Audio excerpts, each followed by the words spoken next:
आमदनी अठन्नी और खर्चा रुपया। जी हाँ, केंद्र सरकार को कमाई से ज्यादा खर्च करना पड़ रहा है। इसलिए सरकार का कर्ज बढ़ता जा रहा है। पिछले 7 सालों में भारत सरकार पर जो बकाया है वो करीबन 2 गुना होने का अनुमान है। आज के खर्चा पानी में हम इसी पर विस्तार से बात करेंगे। जानेंगे कि सरकार इतना ज्यादा कर्जा ले क्यों रही है, कर्ज लेने को लेकर क्या नियम कायदे हैं और अधिकतम कितना कर्ज लिया जा सकता है। क्या ज्यादा कर्ज इकोनॉमी के लिए खतरनाक है? इसके अलावा जानेंगे कि इनकम टैक्स को लेकर ताजा अपडेट क्या है। नमस्कार, मेरा नाम उपासना है और आप देखना शुरू कर चुके हैं द लल्लन टॉप का डेली फाइनेंशियल बुलेटिन खर्चा पानी। भारत सरकार पर कर्ज का बोझ लगातार बढ़ता जा रहा है। सरकार का कुल कर्जा चालू वित्त वर्ष के दौरान बढ़कर करीबन 185 लाख करोड़ रुपए रहने का अनुमान है। इस तरह देश का कुल कर्जा सकल घरेलू उत्पाद यानी जीडीपी का 56.8% पहुंच जाएगा। लोकसभा में सरकार ने लिखित में ये जवाब दिया है, लेकिन सरकार को अपने कर्ज को लेकर लिखित में जवाब क्यों देना पड़ा? पूरा मामला क्या है? दरअसल लोकसभा में प्रश्नकाल के दौरान सांसद खलीलुर रहमान ने वित्त मंत्री से सवाल कर पिछले 6 सालों के दौरान सरकार पर कुल कर्जे का ब्यौरा मांगा। उन्होंने वित्त मंत्री से पूछा, क्या भारत सरकार पर बकाये कर्ज में बढ़ोतरी हुई है? उनके इस प्रश्न का लोकसभा में लिखित में जवाब देते हुए वित्त राज्य मंत्री पंकज चौधरी ने कहा, मार्च 2024 के आखिर में भारत का कुल कर्ज 171.78 लाख करोड़ रुपए था, जो जीडीपी का 58.2% था। वहीं उन्होंने पिछले 7 वित्त वर्ष के दौरान केंद्र सरकार पर बकाये का आंकड़ा भी दिया और बताया कि वित्त वर्ष 2018-19 के दौरान सरकार पर कुल 93.26 लाख करोड़ रुपए का कर्जा था, जो जीडीपी का 49.3% था। वित्त राज्य मंत्री के मुताबिक 2019-20 में सरकार पर कर्जे का बोझ बढ़कर 105.07 लाख करोड़ रुपए हो गया, जो जीडीपी का 52.3% था। इसी तरह वित्त वर्ष 2020-21 में जब देश में कोरोना महामारी चल रही थी, उस साल सरकार पर बकाया कर्ज बढ़ के 121.86 लाख करोड़ रुपए पर पहुंच गया, जो जीडीपी का 61.4% था। इसी तरह वित्त वर्ष 2021-22 में केंद्र सरकार पर बकाया कर्ज बढ़ करके 138.66 लाख करोड़ रुपए हो गया, जो जीडीपी का 58.8% था। इसी तरह वित्त वर्ष 2022-23 में जब रूस यूक्रेन युद्ध के चलते दुनिया भर में राजनीतिक तनाव बढ़ गया, उस दौरान केंद्र सरकार पर बकाये कर्ज का बोझ 156.13 लाख करोड़ रुपए हो गया, जो जीडीपी का करीबन 58% था। बता दें कि 1980 के बाद केंद्र को बजट में राजस्व घाटा हो रहा है। राजस्व घाटे का मतलब है जो सरकार का मौजूदा खर्च है वो उसकी कमाई से ज्यादा है, इसलिए मौजूदा खर्च को चलाने के लिए, उसकी भरपाई के लिए कर्ज लेना पड़ रहा है। सरकार ने 2021 में घोषणा की थी कि राजकोषीय घाटे को 2025-26 तक कम करके जीडीपी के 4.5% के स्तर पर लाया जाएगा। हाल में पेश हुए बजट में चालू वित्त वर्ष में राजकोषीय घाटे को सकल घरेलू उत्पाद यानी जीडीपी के 4.9% के बराबर रखने का लक्ष्य तय किया गया है, जबकि अंतरिम बजट में ये टारगेट 5.1% का था। लेकिन सवाल ये उठता है कि सरकारें आखिर कर्जा लेती क्यों हैं? कहाँ खर्च करने के लिए ये पैसा लिया जाता है? इसे समझने के लिए हमने फाइनेंस एक्सपर्ट शरद कोहली से बात की। देखिए, मुख्यतः 2 कारण होते हैं कर्ज लेने के।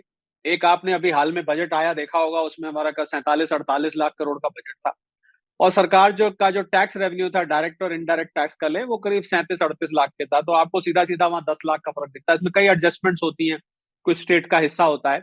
तो एक तो जो बजट में जो घाटा होता है, घाटे का मतलब सीधी आसान भाषा में हम समझे कि सरकार की जो कमाई है टैक्सेस से और सरकार का खर्च, तो खर्च ज्यादा कमाई कम, घाटा हो जाता है। जैसे किसी बिजनेस को समझ लीजिए घाटा होता है, या घर में आप आमदनी अठन्नी खर्चा रुपया शुरू कर दें, खर्च ज्यादा शुरू कर दें और कमाई कम हो। तो एक तो ये होता है। दूसरा ये कि सरकार जो विकास के कार्य उठाती है, जो भी डेवलप, हालांकि वो भी बजट से ही जाते हैं। आपने देखा होगा कि जो 1 फरवरी को बजट आया था, इंटरिम बजट, उसमें सरकार ने 11,11,111 रुपए, 11 लाख करोड़ का अप्रोक्सीमेटली कैपिटल एक्सपेंडिचर किया था। तो सरकार जो समय समय पर डेवलपमेंट के कार्य करती है और सोशल वेलफेयर के काम करती है। मैं उदाहरण देता हूं, जैसे मान लीजिए आयुष्मान भारत योजना है, उज्ज्वला योजना है, मुद्रा योजना है, किसान सम्मान निधि है। जो भी सरकार सोशल वेलफेयर के काम करती है, उन सब में पैसा चाहिए। और इंफ्रास्ट्रक्चर पर जो सरकार ने पिछले 8-10 साल में खर्च किया है, आपको याद होगा नेशनल इंफ्रास्ट्रक्चर पाइपलाइन के अंदर करीब करीब 100 लाख करोड़ खर्च करने की बीड़ा उठाया था और खर्च इससे भी ज्यादा हुआ है।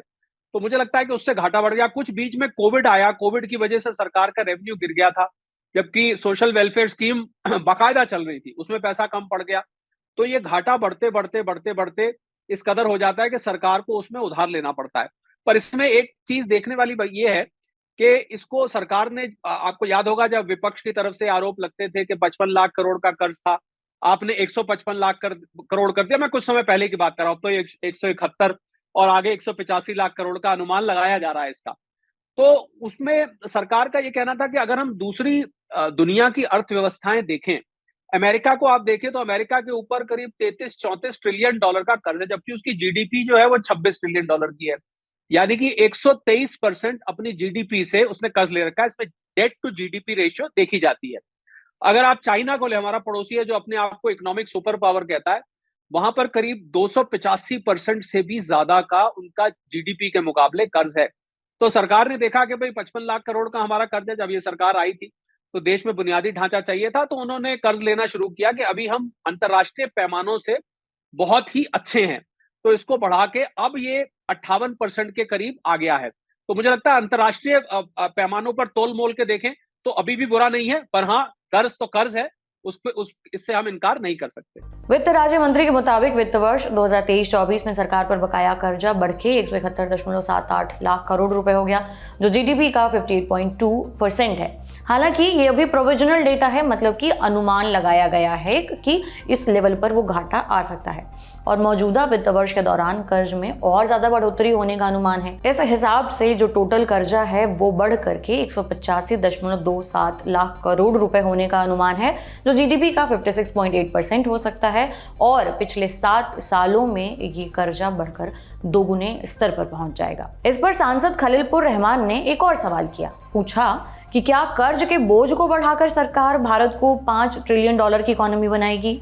इस प्रश्न के जवाब में वित्त राज्य मंत्री ने कहा कि इंटरनेशनल मॉनेटरी फंड के अप्रैल 2024 में जारी किए गए वर्ल्ड इकोनॉमिक आउटलुक के मुताबिक वित्त वर्ष 2023-24 में भारत की जीडीपी 3.57 ट्रिलियन डॉलर की हो चुकी है। वहीं जानकारों का कहना है कि इकोनॉमी को बढ़ाने के लिए कर्ज लेना बुरी बात नहीं है। जापान और अमेरिका जैसे विकसित देश भी कर्ज लेने के मामले में भारत से आगे हैं। केंद्रीय बैंक द्वारा उपलब्ध कराए गए आंकड़ों के अनुसार सरकार का बाहरी कर्ज जीडीपी का 4.2% है, जबकि नॉन गवर्नमेंट सेक्टर्स का बाहरी कर्ज 14.5% है।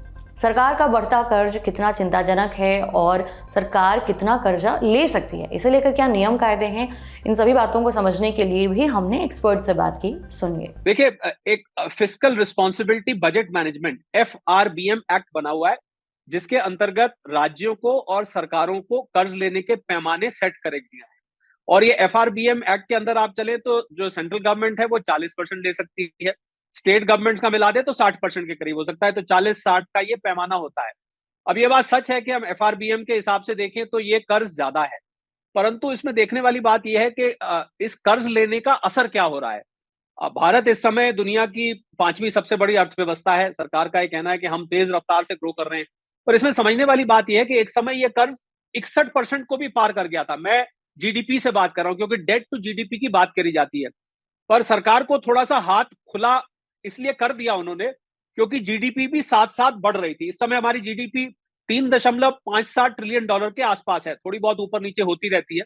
तो जब हम जीडीपी का कंपैरिजन डेट से करते हैं, तो जैसे जैसे जीडीपी बढ़ती है, सरकार को जो उधार लेने की जो एल्बो रूम है, अंग्रेजी में कहते हैं कि हमारा जो अभी हमारे पास गुंजाइश है, वो उसके साथ साथ बढ़ती जाती है। क्योंकि डेट टू जीडीपी रेशियो, तो सरकार का मानना है अगर हमने इसको 60% से नीचे रखा हुआ है तो तब तक के लिए ठीक है। 61% कोविड के टाइम पहुंच गया था। और इसका असर क्या होता है, देखिए, जो जो कर्ज बढ़ेगा क्यों, तो कंट्री की एक तो रेटिंग बढ़ती है, दूसरा एक अर्थशास्त्र में टर्म होता है जिसको हम बोलते हैं डेफिसिट फाइनेंसिंग, क्योंकि सरकार को कर्ज लेना पड़ता है और जैसे कर्ज ज्यादा लिया जाता है ये महंगाई को भी बढ़ावा देता है, इन्फ्लेशन बढ़ती है इससे, क्योंकि मनी सप्लाई मार्केट में बढ़ जाती है और इससे महंगाई की जो रेट है वो बढ़ जाती है, जिसको हम सीपीआई इन्फ्लेशन नाम से जानते हैं। तो इसलिए कर्ज को नियंत्रण में रखना अनिवार्य है, इसमें कोई दो राय नहीं है। सरकार मुझे लगता है दो लिहाज से थोड़ी सी निश्चिंत है। एक तो अंतरराष्ट्रीय पैमाना जो मैंने बताया, उसको लगता है बाकी देशों से हम अच्छे हैं। दूसरा, मुझे लगता है सरकार को ये लगता है कि अगर देश में जीडीपी तेज रफ्तार से ग्रो कर रही है तो हम उस डेट टू जीडीपी रेशियो को मेंटेन कर पाएंगे, यानी कि वो आपे से बाहर नहीं होगी। इसलिए जो है, इस दो बातों को लेकर मुझे लगता है सरकार निश्चिंत है और कर्ज बना हुआ है। ये तो हो गई सरकार के कर्जे की बात। अब बात करते हैं इनकम टैक्स रिटर्न की। अगर अभी तक इनकम टैक्स रिटर्न नहीं भरा है तो आपके पास महज एक दिन बचा है। आयकर विभाग ने इनकम टैक्स रिटर्न के लिए 31 जुलाई तक की आखिरी तारीख तय की है और अब तक इनकम टैक्स डिपार्टमेंट में डेडलाइन बढ़ाने को लेकर कोई बयान नहीं आया है। ना ही सोशल मीडिया के जरिए ITR भरने की आखिरी तारीख बढ़ाने की कोई बात कही गई है। हालांकि कुछ सोशल मीडिया पोस्ट में ये दावा जरूर किया जा रहा है कि सरकार ने इनकम टैक्स रिटर्न भरने की आखिरी तारीख बढ़ाकर 31 अगस्त कर दी है, लेकिन ये किसी भी तरीके से कोई आधिकारिक बयान नहीं है, सोशल मीडिया पर चल रही अफवाह पर है। इसलिए ऐसे कोई भी टैक्स पेयर जिन्होंने अभी तक ITR फाइल नहीं किया है, उन्हें फटाफट ये काम जल्द से जल्द निपटा लेना चाहिए, नहीं तो नई परेशानी में फंस सकते हैं। फाइनेंशियल ईयर 2023-24 या असेसमेंट ईयर 2024-25 के लिए इनकम टैक्स रिटर्न फाइल करने की आखिरी तारीख 31 जुलाई ही है। एक अच्छी बात यह है कि 31 जुलाई तक आप न्यू टैक्स रिजीम से ओल्ड टैक्स रिजीम में शिफ्ट भी हो सकते हैं। आपको बता दें कि वित्त मंत्री निर्मला सीतारमण ने बजट में कुछ बदलाव किए हैं। न्यू टैक्स रिजीम में जो सैलरी उठाते हैं उन्हें थोड़ा सा फायदा हुआ है। न्यू टैक्स रिजीम के तहत अब 3 लाख से 7 लाख रुपए की आय पर 5% का टैक्स देना होगा। इसी तरह स्टैंडर्ड डिडक्शन की लिमिट भी 50,000 रुपए से बढ़ाकर 75,000 कर दी गई है। इससे पहले 2019 के बजट में स्टैंडर्ड डिडक्शन 50,000 देने का ऐलान किया गया था। आज के बुलेटिन में इतना ही। आपके लिए ये बुलेटिन लिखा था हमारे साथी प्रदीप यादव ने। उम्मीद करते हैं आपको ये जानकारी पसंद आई होगी। पसंद आई तो अपना फीडबैक जरूर दें। बाकी अगले एपिसोड तक अपना ख्याल रखें। शुक्रिया।